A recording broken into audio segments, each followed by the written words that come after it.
एक दिवसीय भोपाल दौरे पर पहुंचे कांग्रेस नेता राहुल गांधी जूते नहीं उतारने की वजह से विवादों में घिरते नजर आ रहे हैं।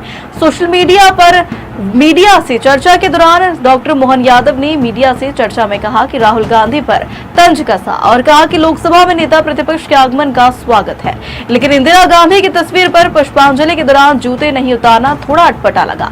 हमारे संस्कार और परंपरा में ऐसा करना महत्व है और ये हमारी संस्कृति के विरुद्ध है। इसके साथ ही उन्होंने पीएम मोदी के 11 साल पूरे होने और 55वीं कैबिनेट बैठक को लेकर भी चर्चा की। इस अवसर पर इस पूरे राजा भगत सिंह के नाम पर होने कैबिनेट के बाद 14, 15, 16 3 दिन की विधायक सांसद मंत्री की कार्यशाला हम वही करने वाले हैं। हमारे पीछे ये कार्यक्रम करने का भाव भी यही है। हम भोपाल में भी कर सकते हैं, महानगरों में भी कर सकते हैं, लेकिन छोटे छोटे स्थान का भी महत्व सबके बीच में आए। उनका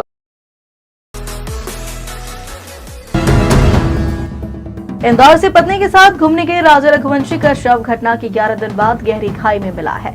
वहीं अभी भी सोनम की तलाश जारी है। शादी के बाद नव दंपत्ति घूमने के लिए शिलांग गई हुई थी। इसी दौरान अचानक लापता हो गए।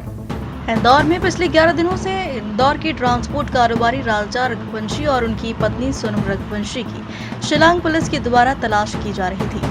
11 दिन बाद जिस जगह से राजा और उनकी पत्नी सोनम गायब हुए थे, उसी जगह से कुछ दूरी पर डिंकपोज स्थिति में राजा का शव मिला है। वहीं इस बात की पुष्टि इंदौर में रहने वाले उनके भाई सूरज रघुवंशी के द्वारा की गई है। शिलांग पुलिस के द्वारा शव का वीडियो बनाकर इंदौर परिजनों को भेजा, जिसमें हाथ में लिखे राजा के नाम से उन्होंने मृतक की पुष्टि की। वहीं अभी भी लापता सोनम रघुवंशी की तलाश जारी है। तो मैं अभी भी स्वीकार नहीं कर पा रहा हूं, लेकिन उनके हाथ पर राजा लिखा हुआ था। उनके बदर विपिन जो हमारे भाई हैं, उन्होंने इस बात को कंफर्म किया कि ये राजा ही हैं। और 8 दिन से हम लगातार मेघालय सरकार से गुजारिश करते, रिक्वेस्ट कर रहे थे कि आप उच्च स्तर। उज्जैन में शिप्रा तीर्थ परिक्रमा की तैयारियों के बीच त्रिवेणी पर बने मिट्टी के बांध का हिस्सा ढह जाने से कान्हा का गंदा पानी तेजी से शिप्रा में मिलने लगा है, जबकि 4 जून को शिप्रा परिक्रमा यात्रा शुरू होने वाली है। त्रिवेणी पर बने मिट्टी के बांध का हिस्सा ढह जाने से कान्हा का गंदा पानी तेजी से शिप्रा में मिलने लगा है। ऐसा इंदौर सावर में हुई बारिश के चलते पानी का फ्लो बढ़ने के कारण हुआ। अब फ्लो कम होने पर जल संसाधन विभाग के अमले ने इस बांध को पुनः बना दिया है, ताकि शिप्रा तीर्थ परिक्रमा का आयोजन अच्छे से हो सके। 5 जून को गंगा दशमी पर भी श्रद्धालुओं को शिप्रा स्नान के लिए साफ पानी मिले।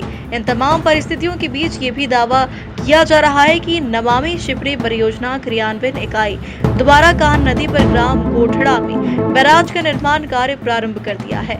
इससे भविष्य में अस्थायी मिट्टी के बांध की आवश्यकता नहीं रहेगी। स्थायी व पक्का बांध बनने से समस्या हमेशा के लिए हल हो जाएगी।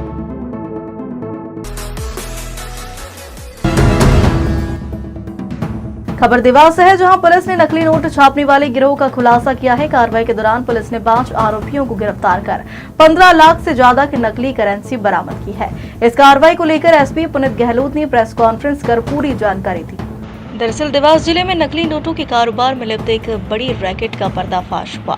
1 जून 2025 को बैंक नोट प्रेस थाना पुलिस को सूचना मिली थी कि 2 युवक नकली करेंसी के साथ इलाके से गुजर रहे हैं। कार्रवाई करते हुए पुलिस ने सचिन नागर और शुभम वर्मा को गिरफ्तार किया, जिनके पास से करीब 2 लाख के नकली नोट और एक मोटरसाइकिल जब्त की गई है। आगे की पूछताछ में पता चला कि इस नकली नोट रैकेट की जड़ सोनकच्छ गांव में है, जहां आरोपी राजकुमार मालवीय अपने घर में नोट छापने का काम कर रहा था।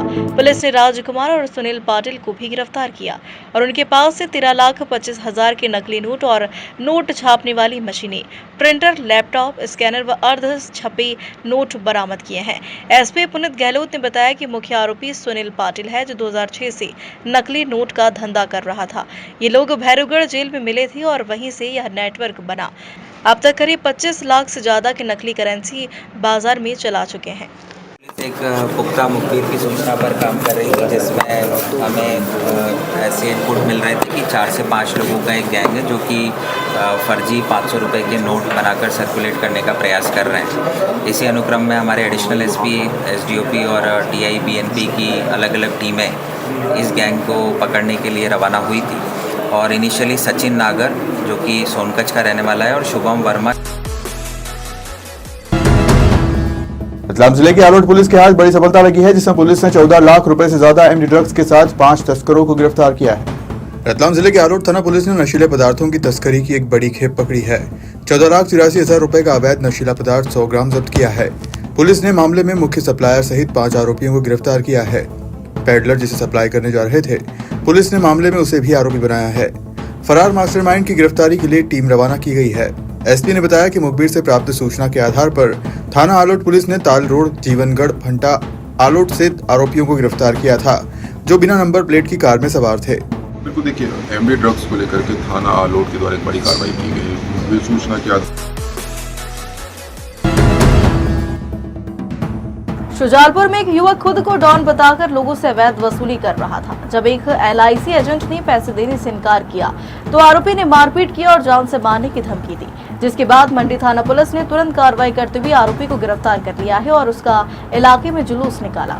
दरअसल नगर के मंडी थाना क्षेत्र के बस स्टैंड पर हुई इस घटना ने लोगों को दहशत में डाल दिया, जिसके बाद फरियादी भूपेंद्र धनगर अपने बेटे पीयूष के साथ थाने पहुंचे और पुलिस को बताया कि वे बस स्टैंड पर खड़े थे। तभी सूरज नामक युवक आया और खुद को डॉन बताकर रंगदारी की मांग करने लगा। जब भूपेंद्र ने पैसे देने से इनकार किया तो आरोपी ने गाली गलौज करते हुए उन्हें उठाकर पटक दिया। इस दौरान पीड़ित के चेहरे पर गंभीर चोट आई है। यही नहीं, आरोपी ने जाते जाते जान से मारने की धमकी भी दी। जहां घटना की शिकायत मिलते ही मंडी थाना पुलिस ने तत्काल कार्रवाई की और आरोपी सूरज को गिरफ्तार कर लिया। इसके बाद पुलिस ने घटनास्थल पर आरोपी का जुलूस निकाला और इलाके में यह संदेश दिया कि कानून का डर हर अपराधी में होना चाहिए। ये थाना क्षेत्र का निवासी है सूरज गावरी करके। इसके खिलाफ थाने पे 7 अपराध पूर्व से भी पंजीबद्ध हैं, जिसमें मारपीट, अड़ीबाजी, चोरी और अभी वर्तमान में इसकी काफ़ी शिकायतें भी आ रही थी कि लोगों को डरा धमका कर अवैध रूप से पैसों की मांग करना, लेकिन लोग इंदौर लोकायुक्त टीम ने कुक्षी अनुभाग के बाग विकासखंड की महिला पर्यवेक्षक को रिश्वत लेते हुए रंगे हाथों गिरफ्तार किया। आरोपी अधिकारी पुष्पा बैनल ने स्व सहायता समूह से मध्याह्न भोजन की राशि खाते में डलवाने के एवज में रिश्वत की मांग की थी। मामला धार जिले के कुक्षी अनुभाग के बाग विकासखंड का है, जहां महिला एवं बाल विकास विभाग में पदस्थ पर्यवेक्षक और अतिरिक्त प्रभार परियोजना अधिकारी पुष्पा बैनल को लोकायुक्त इंदौर की टीम ने 4,000 रुपए की रिश्वत लेते हुए उनकी निसरपुर स्थित निवास से रंगे हाथों गिरफ्तार किया। आपको बता दें, ग्राम भमूरी निवासी शिकायतकर्ता सुशीला बघेल राधाकृष्ण स्व सहायता समूह की संचालिका है, जो आंगनवाड़ियों में बच्चों के लिए मध्याह्न भोजन बनाकर वितरण करती है। सरकार द्वारा समूह को 9,000 रुपए प्रति माह की राशि दी जाती है, लेकिन मार्च, अप्रैल और मई माह की राशि जारी करने के बदले पुष्पा बैनल ने 6,000 रुपए की रिश्वत मांगी थी। इस पर संचालिका ने इंदौर लोकायुक्त को शिकायत की थी, जिसे गंभीरता से लेते हुए पुलिस अधीक्षक राजेश सहाय के निर्देशन में कार्रवाई की गई। सत्यापन के बाद ट्रैप दल गठित किया और आरोपी को रिश्वत लेते हुए रंगे हाथों गिरफ्तार कर लिया। इस टीम में आरक्षक विजय कुमार, अनिल परमार, चेतन सिंह परिहार, कमलेश तिवारी, महिला आरक्षक सोनम चतुर्वेदी तथा वाहन चालक शेर सिंह ठाकुर शामिल रहे। ये फरियादियां हैं, आवेदिका हैं श्रीमती सुशीला बघेल, जो कि ग्राम भमोदी, तहसील कुक्षी, जिला धार की रहने वाली, जो राधाकृष्ण स्व सहायता समूह का संचालन करती हैं। ग्वालियर जिले में 2 बदमाशों के बीच गैंगवार हो गया। गैंगवार में एक दूसरे की मारपीट के दौरान गोलियां चल गई, जिसमें भोला सिकरवार नाम के युवक की मौत हो गई। वहीं उसका साथी पवन उर्फ कल्लू श्रीवास गंभीर रूप से घायल है। दरअसल हजीरा थाना क्षेत्र की बेल्ला नगर लाइन नंबर 2 की गली नंबर निवासी भोला सिकरवार और कल्लू उर्फ पवन श्रीवास सोमवार की रात घर के पास लाइन नंबर 1 में किराने की दुकान के पास खड़े हुए थे। तभी वहां एक्टिवा सवार बंटी भदौरिया अपने अन्य 2 साथियों के साथ पहुंचा और उनको गाली गलौज करने लगा। जब गाली गलौज का विरोध भोला और उसके साथी पवन ने किया तो बंटी और उसके साथियों के बीच मारपीट होने लगी और फिर बंटी और उसके साथियों ने ताबड़तोड़ गोलियां चला दी। गोलीबारी में कल्लू उर्फ पवन श्रीवास के पैर में गोली लगी और भोला सिकरवार के पेट में गोली लगी थी, जिस पर दोनों वहीं गिर पड़े। घायल दोनों युवक को एक निजी अस्पताल में भर्ती करवाया गया, जहां डॉक्टर ने भोला सिकरवार मृतक घोषित कर दिया, जबकि उसके दूसरे साथी कल्लू उर्फ पवन श्रीवास की हालत गंभीर बनी हुई है। घटना की सूचना मिलते ही एसपी कृष्णा लालचंदानी और सीसी नागेंद्र सिकरवार, टीआई शिव मंगल सिंह मौके पर पहुंचे। घटना के बाद इलाके में तनाव का माहौल है। वहीं पुलिस ने हमलावरों की तलाश शुरू कर दी है। घटनाक्रम लाइन नंबर 2 बिल्ला नगर का है। बंटी भदौरिया, शिवा राजावत, रानू राजावत, उसके साथ में 4 अन्य लोग मेरे भाई को घेर के उन्होंने गोलियां मारी हैं। पहले से विवाद चला रहा है। बंटी भदौरिया हुई है कि पहले भी कई बार क्षेत्र में गोली चला हाँ, कई बार गोली चला चुका है पहले। ये शिकायत हुई कई बार किसी की थाने में कोई सुनवाई नहीं। कोई सुनवाई नहीं, क्योंकि वो CSP साहब का मुखबर है, इसलिए उसकी कोई सुनवाई नहीं होती। किसी पर भी गोली चला देता है, पुलिस उसे पकड़ती नहीं है। कौन CSP है? नागन से करवार CSP।